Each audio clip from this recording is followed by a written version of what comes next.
4th and goal to go to 2. 34 seconds left to go in the ball game. This is the play right now. Takes the snap. Targeted goes in. Targeted all alone. And the quarterback keeps. Wow, what a call. Nobody touched him.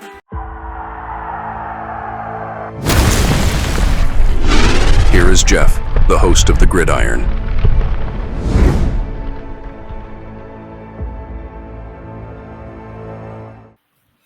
Right?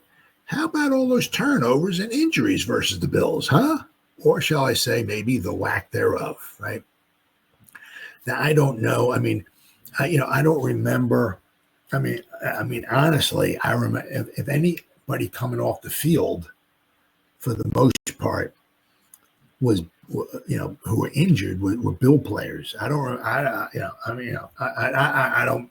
want anybody getting injured ever.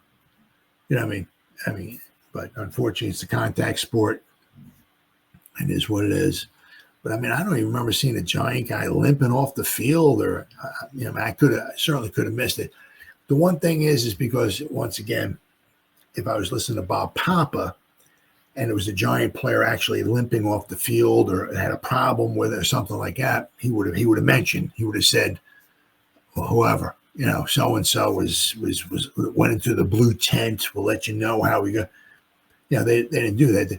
They had there was a girl on the Buffalo Bills sideline. Anytime a Buffalo player came out and was injured, she would have a report on the injured Buffalo Bill player. I don't know, if somebody on the Giants got injured.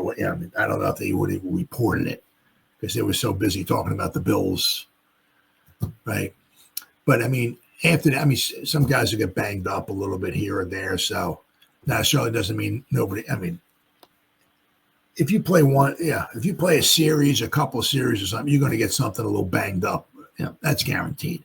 But we'll have to wait and see if there's any type of an injury report, after the game or, maybe next time Dable.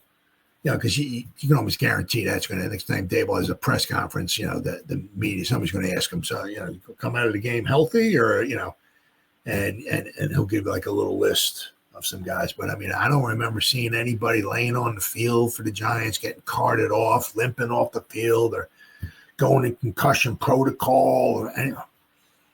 As I said, I certainly could have missed something, but once again, if I did, possibly it would be because the Buffalo Bill announcers were just too busy talking about Buffalo. And then, I said, when Dart threw his touchdown pass, they were busy talking about the new Buffalo Bills stadium.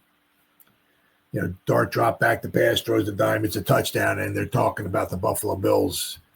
And about a half a minute after the Giants scored a touchdown. Oh yeah, by the way, Giants just scored a touchdown. All right, so let's talk more about the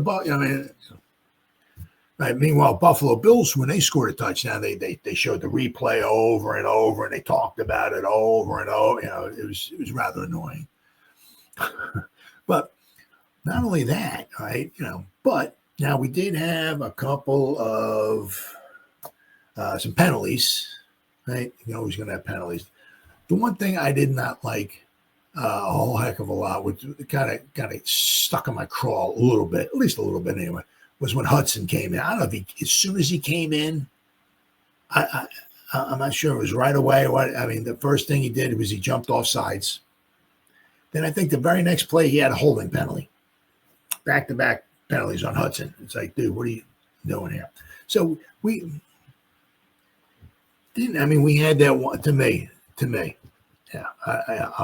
To me, it's absolute total bull crap that roughing the passer call on Robertson Harris. It's there. Penalties.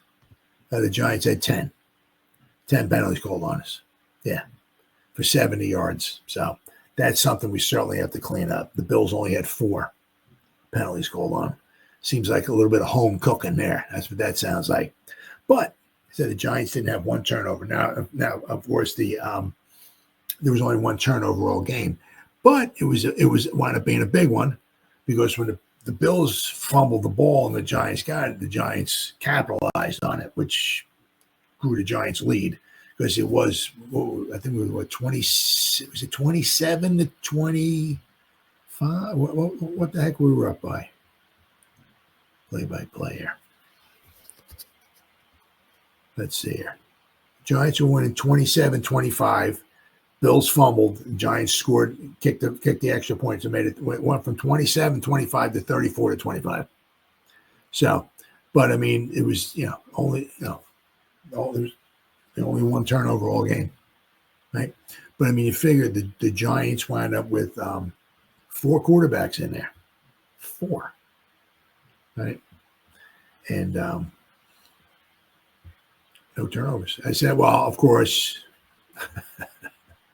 Okay, of course.